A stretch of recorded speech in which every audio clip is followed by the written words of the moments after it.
Welcome to Nice and Sunny, the podcast. Today's episode is a conversation with an amazing woman that I got to know at Co-Hub in Koh Lanta in Thailand, so in another co-working space.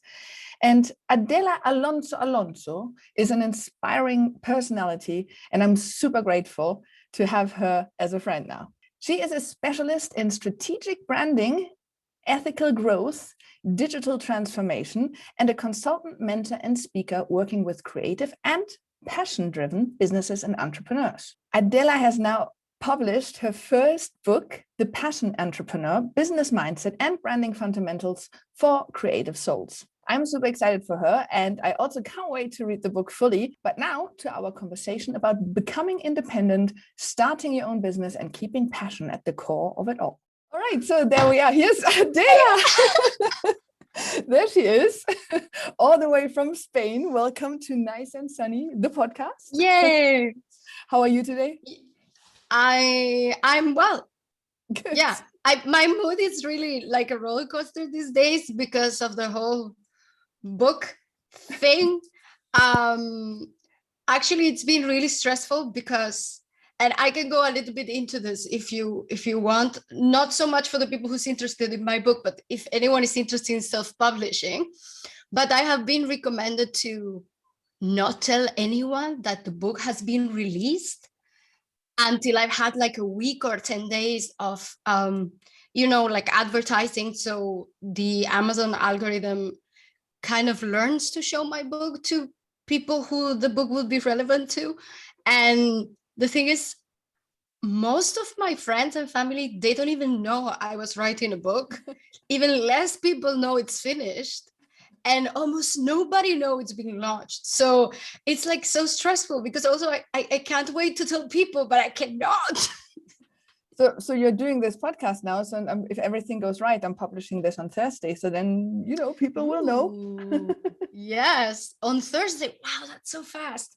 Yeah, okay. So then I'll prepare everything to tell the world on Thursday. Nice. So I can use your podcast as well to Good. say, woohoo. I like it. Okay, cool. So tell me a little bit about, I mentioned that you published a book, of course, but Yeah. Tell me about your professional background and how you got to the point where you felt like writing a book would be a good idea. A good idea. Yeah. So I actually initially started fashion design, and I specialized in trend research and forecasting.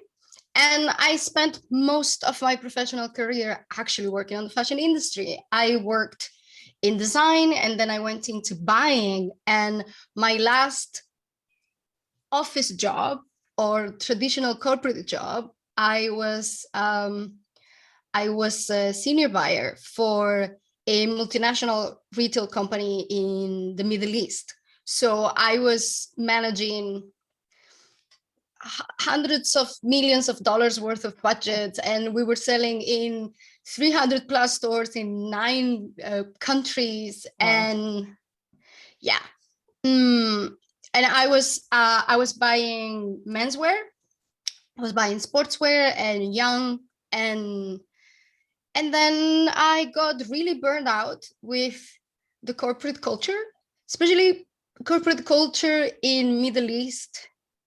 It's more rigid and hierarchical than what we're used to in Europe. Mm-hmm. Well, not so much in Spain. In Spain, we're still learning, but I think countries like UK, Germany, the Netherlands, it's quite more horizontal already, the corporate structure. And it was really, really frustrating for me. And I managed to be there for 2.5 years. And I do believe I did do a lot of changes in the way, not only in the collections itself, but in the way we work, like people work together, and in the organization, and also in the thinking. But it was, I think I lost like 15 years of my life in those 2.5 years.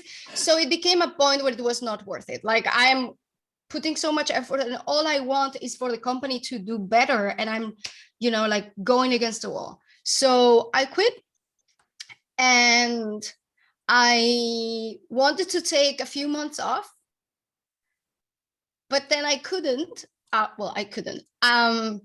I got introduced through a friend of mine, which I was going to mention Tina, because she is heavily responsible for my change in direction. Yeah. Because number one, she's the one to introduce me to this company.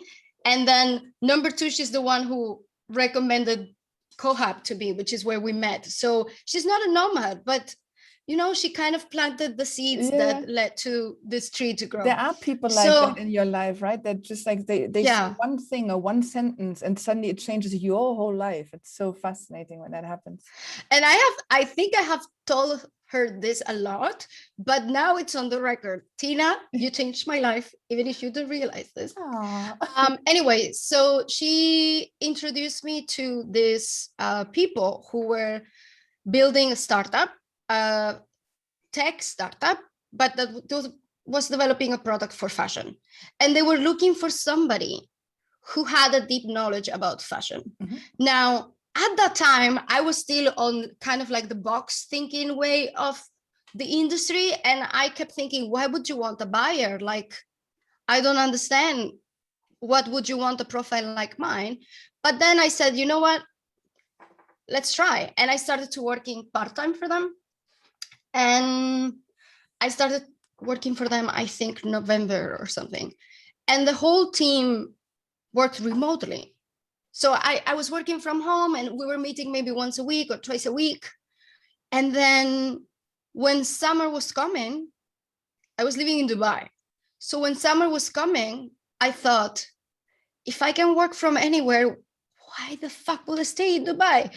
So I made plans to go to countries which were close to Dubai, who I had never been before, and that were cheap and had nice weather, or at least nicer than Dubai. So I spent 1 month in Batumi, Georgia, by the Black Sea, and 1 month in Cohab, in Thailand, which is where we met. So it's only in the beginning. It was really your beginning of all this when we met. Amazing. Yeah.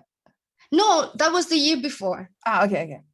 Yeah, but I returned the next year. But the thing is, so Georgia was fine, you know, it was cool, and the idea of working from anywhere. But I think what really pushed me into like a 360, well, no, 360, you end up in the same place, right? Like a 180 degree change of mentality was actually going to Cohab.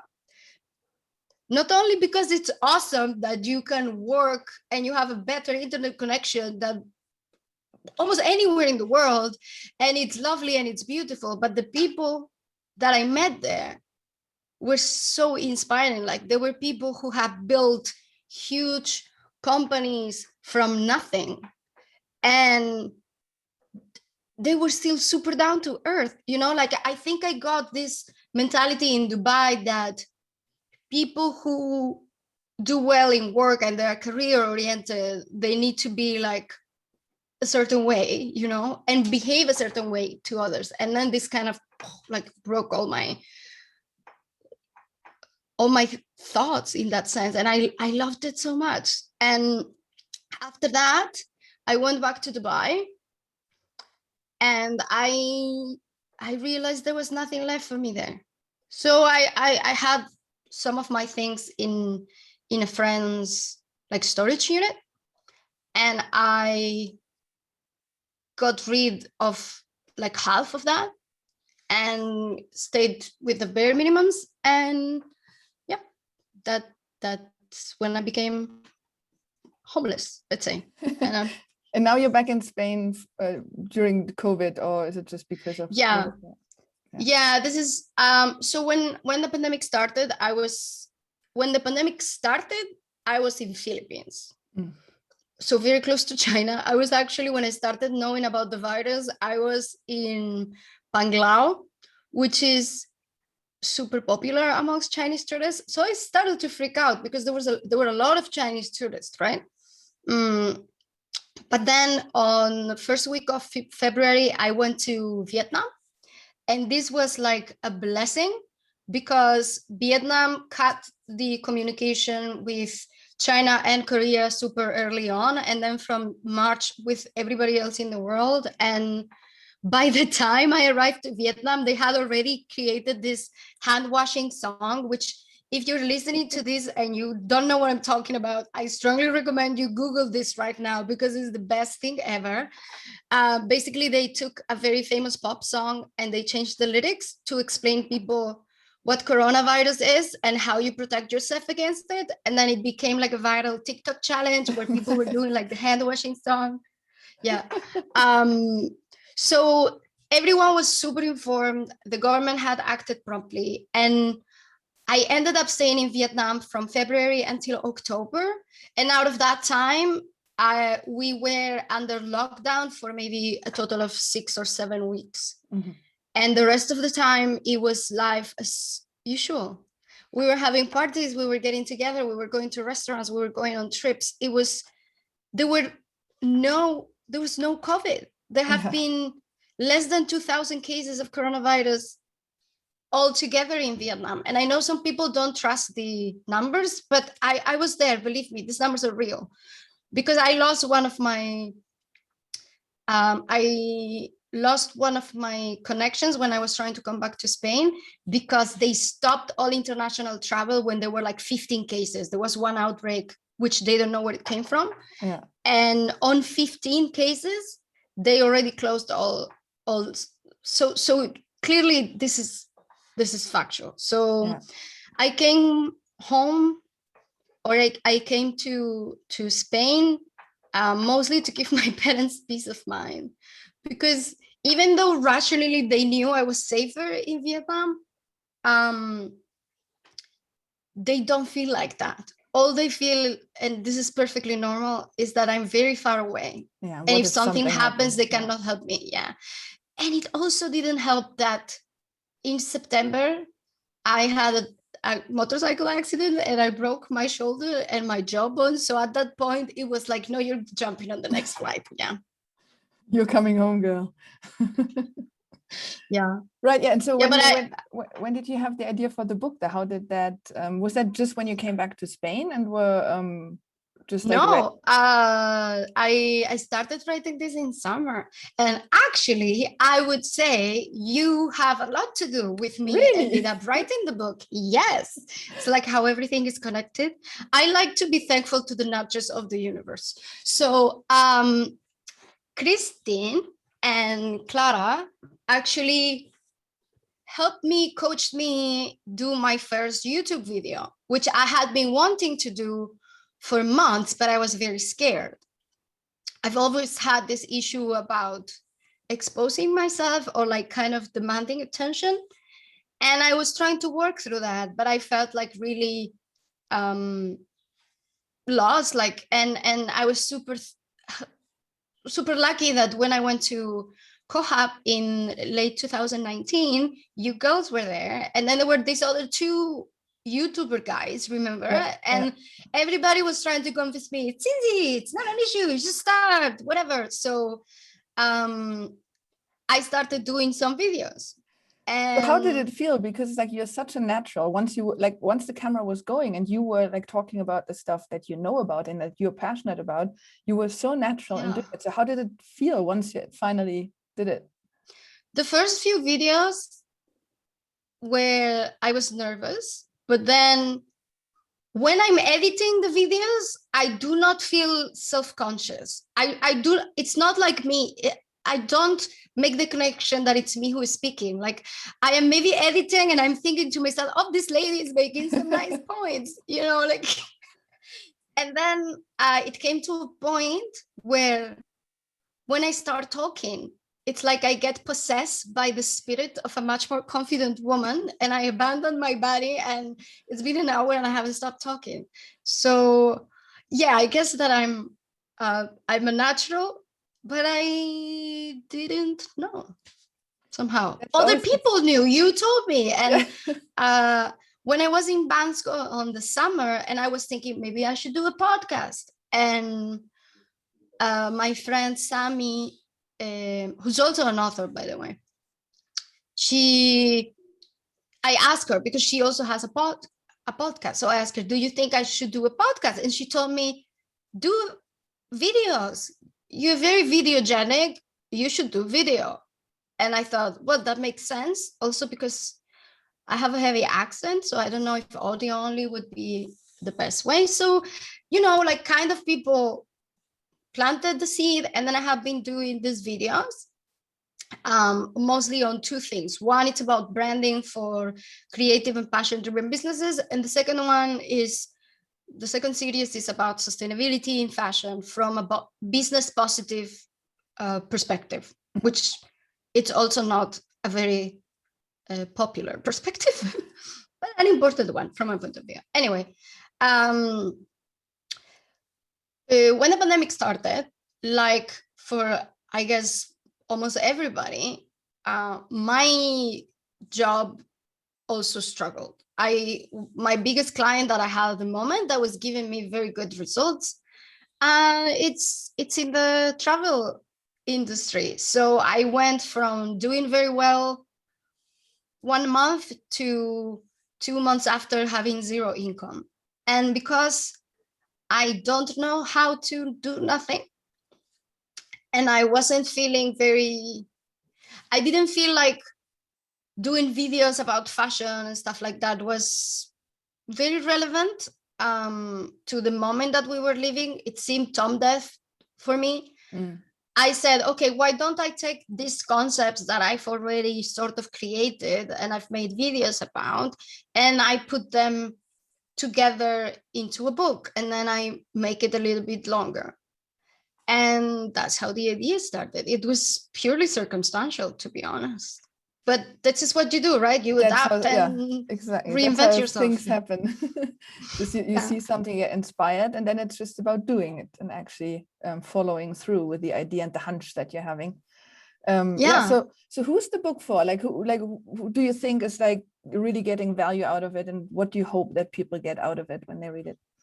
Yes. So the people that are gonna get the most value out of this book is people who are either actively trying to build a business out of something they're passionate about, whether this is like a talent that you have or just something that you're obsessed about, or like passion for traveling, for example, right? Or either if there is something that you're passionate about on the negative way. So I'm thinking like activists and advocates for certain things. This is on one hand. And then the other hand is people who feel like something is missing, right? Because they don't feel like their job is fulfilling them on an emotional level, and they think that this is a problem. This is the two kind of people, which is essentially the same person, just in different steps of their life.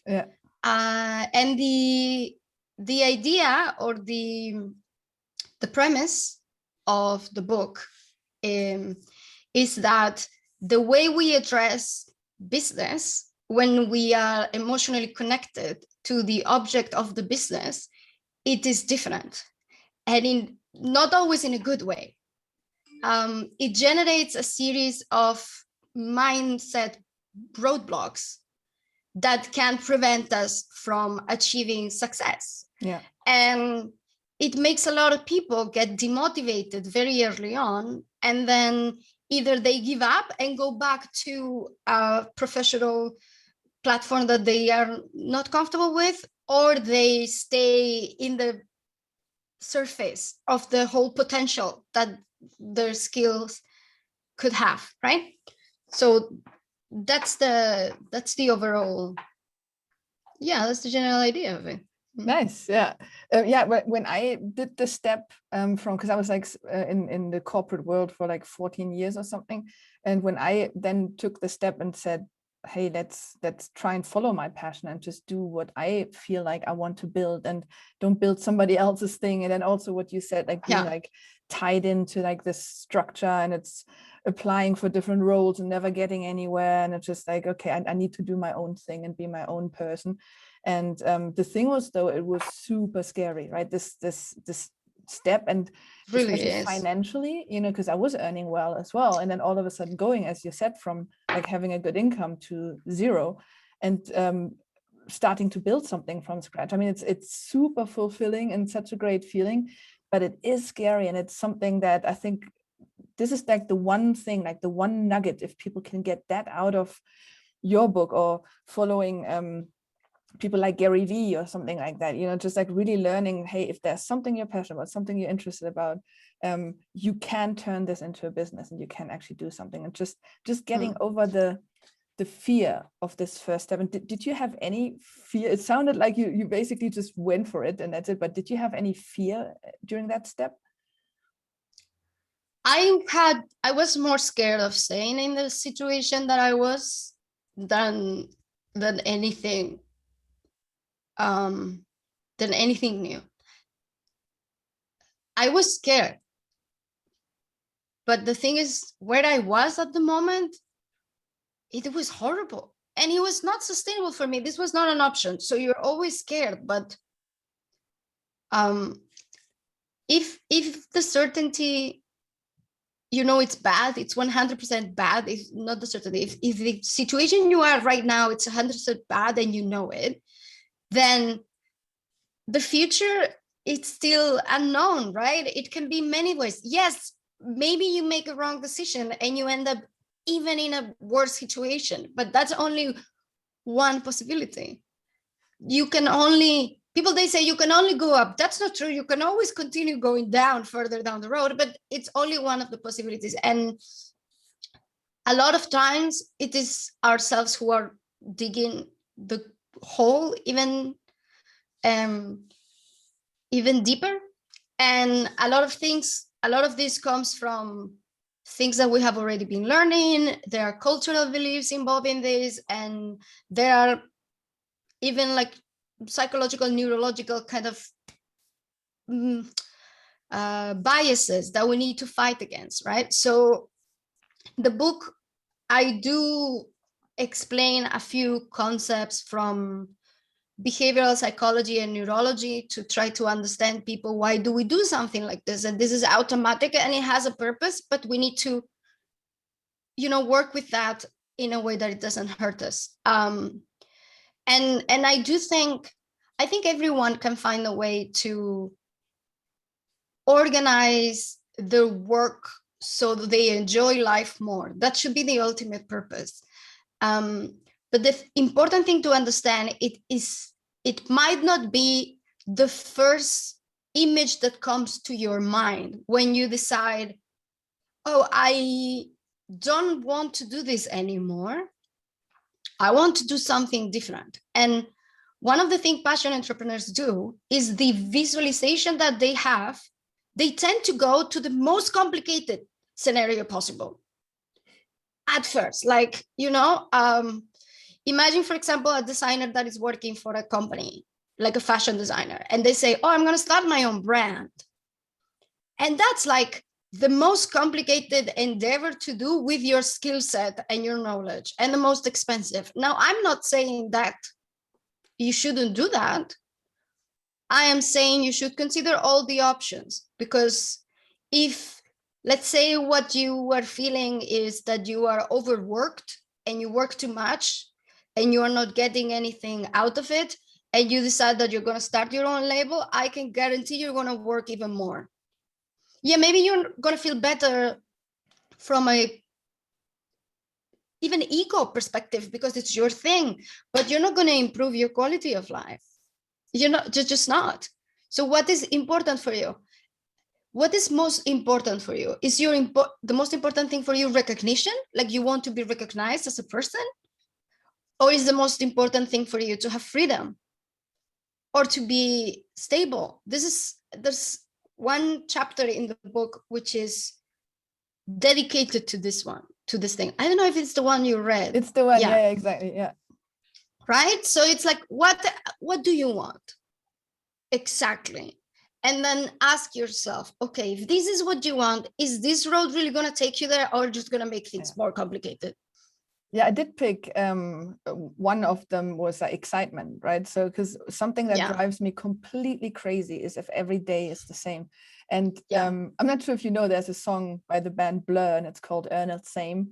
And it's always something that goes in a little circle in my head, because I heard it when I was 16 for the first time, and I didn't know that this is an option in life, that you could be stuck in such a cycle and just like constantly. And it's like the song is basically saying like, Ernald same awoke from the same dream in the same bed at the same time, looked in the same mirror, made the same frown. And so the whole song is told. And I was singing along to that, not knowing that this is a reality that you can face. And I even had that when I was in my apprenticeship. I was just 19 or 20 years old, and it was a 10-minute drive to work. And I was, after a short while, I needed to take different routes to work because I didn't want to have exactly the same route to work every day. And then obviously that's the stuff that happens to a lot of people. They get into this rat race and never really come out, and they know they're unlucky or unhappy, and they just don't know how to take this first step. And so for me, excitement was one, because I love the fact that not every day is the same, and I can structure. The morning, like you look at the day ahead and you can just structure it as you like. You can just like build the day, build your own day, and I love it. And the other thing that I wrote down was definitely freedom, because it's part of it, right? So just saying I can do whatever I want, and if I feel like on Monday, I didn't sleep well, and I was like, you know what, today I'm just watching movies. Whatever, it's like being able to just do that and just be your own boss, and not having to call somebody and say, I'm not feeling well, just do what you want. But obviously it is a fine balance with stability, right? Like having the freedom, not having the stability, and that can be, again, like something that can be really scary. And I think one of the things, you said it as well in the book, and other people have like probably in the 4-hour work week and so on, what people can start to slowly get into this freedom and this excitement is to start doing their passion project on the side, right? And maybe at some point starting to reduce work hours and having more time for their passion project, and then slowly but surely easing yourself into that. And I think a lot of people are not aware that that is a possibility. Yeah, I think a lot of us, and look, I don't think I will be trying all these new things if I had not been in contact with the community of digital nomads, because this is not out of the box thinking. This is like, what is a box kind of thinking, like completely, it's another world. And there is it's not like there's a list of things that are acceptable. You can really build, it's like Legos. It's not, you take some things and you build whatever you want. You know what I mean? It's not this is something that I say a lot. It is not a puzzle. Yeah. This is Legos. There are pieces and you build them the way you want. And you can build something small or something big. You can build a square or you can build a palace, and the pieces are there. You're not filling in pieces in order to build something that's already established. One picture. As a whole. Yeah, exactly. Yeah. You're completely free in how you build it. Yeah. And next question. Okay.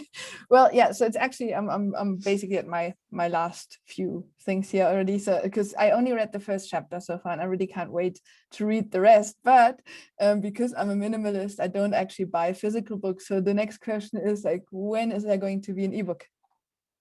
There's also an ebook already. It's available on Kindle. Yes. Oh, I didn't. It's on Kindle. There's a Kindle and a paperback version. Okay. And I made the paperback because I think a lot of the people who are going to be attracted to this book are going to be physical book owners. Yes. But I strongly recommend, if you have the possibility, buy the ebook, because it's better for the environment and it's also cheaper. Yeah. I'm self-publishing this through Amazon KDP, and the paperback, well, both the paperback and the Kindle, they're in color because there's illustrations and some charts in there. So I really didn't want to do black and white because I think it was going to lose a lot. So the printing costs were very high. I'm going to be very candid about this also, because I think the people listening to your podcast might be thinking about self-publishing as well. So I did wanted to do in color. I've tried to keep the price as low as I can, but it's really, the printing costs are very high. So I'm afraid it's more than twice the price of the ebook. Yeah, I have the So same experience because I self-published as well on Amazon about my book about Vegas StripNet, and that's similar because I have pictures and photos of my experiences in there. So I always tell people just get the ebook because it's I think it's like €9 while the print is like 24 yeah, or something, and I get 3 years same, whatever happens. So it's like same. yeah. Yeah, so I really think the ebook is better. It's better. I'm also a physical thing person. I have all of the things in the notebook, and I also recommend, if you're gonna read this, to be taking notes.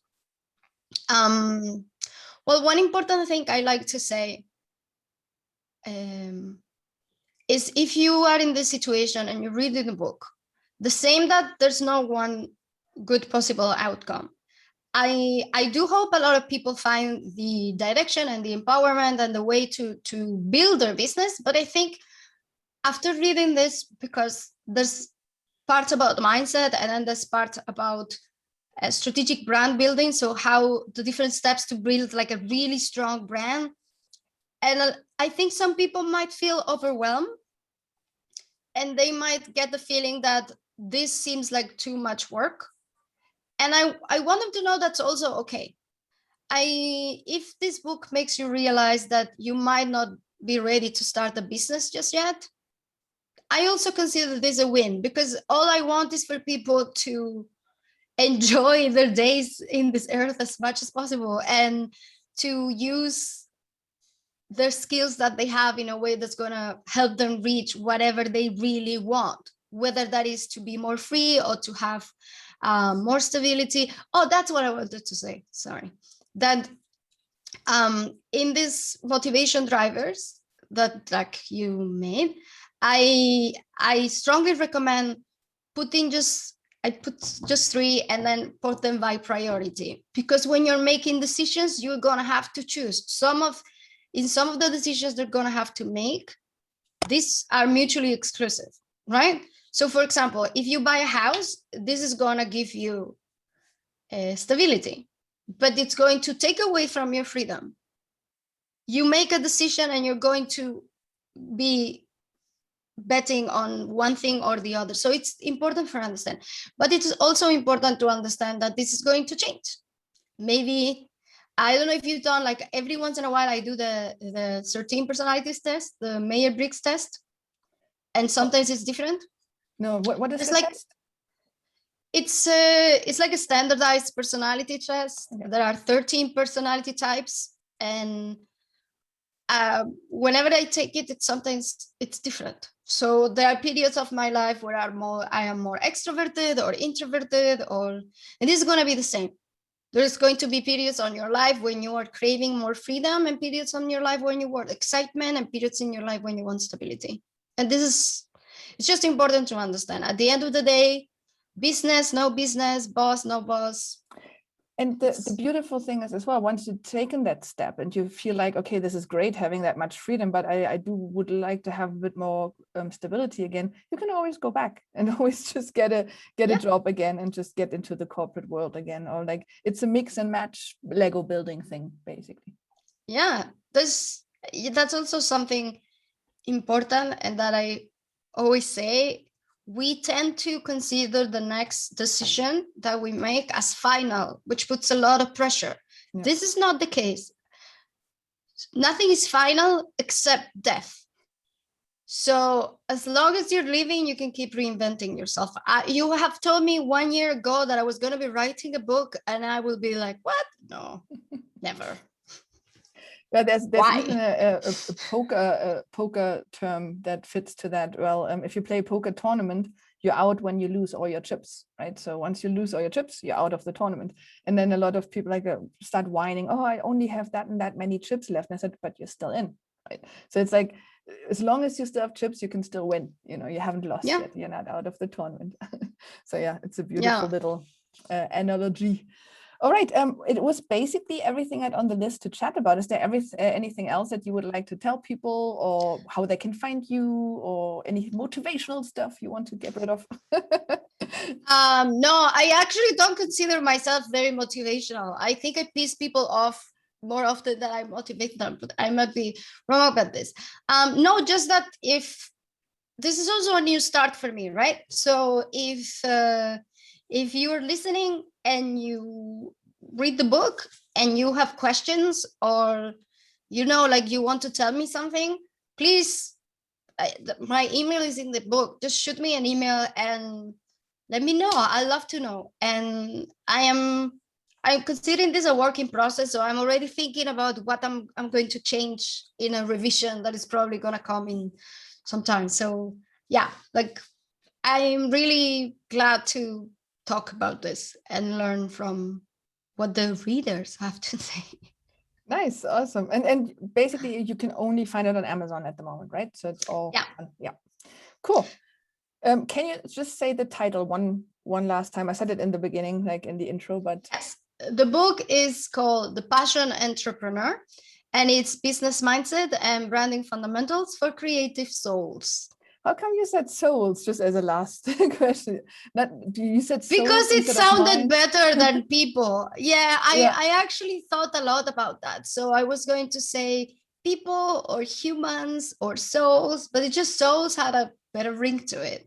And it feels like passion comes from the soul, right? So it's a bit so I am the slightly bit concerned that people are going to be expecting something very like motivational, inspirational kind of thing. And it's quite the opposite. But I don't know, that might be a good thing. Maybe people who need to be taken down to earth are the ones who are going to read it, and it's going to serve them the most, for sure. Well, and I think you can get motivation and inspiration from a lot of things, as we said already. Like you're probably with that book, even if it's maybe not for people right now, you're probably the one planting the seeds for in a couple of months or in a couple of years, they will suddenly go, yeah, now it's time. Now I'm going to do it. Yep. And that is motivational and inspirational. I hope so. I mean, I did some of these exercises that are on the book when I knew that I needed to change something and I wasn't sure why. And it did help me get to a place where I was more comfortable. Maybe not in this moment, because as everyone else, the pandemic has thrown everything out of whack. But whenever I'm in Thailand, for example, I just can't believe that this is possible. I still can't believe that I get to work doing something that I really like. And at the same time, I am sitting barefoot in the middle of the jungle and I can take sunset breaks. Like, how awesome is that? But this is for me.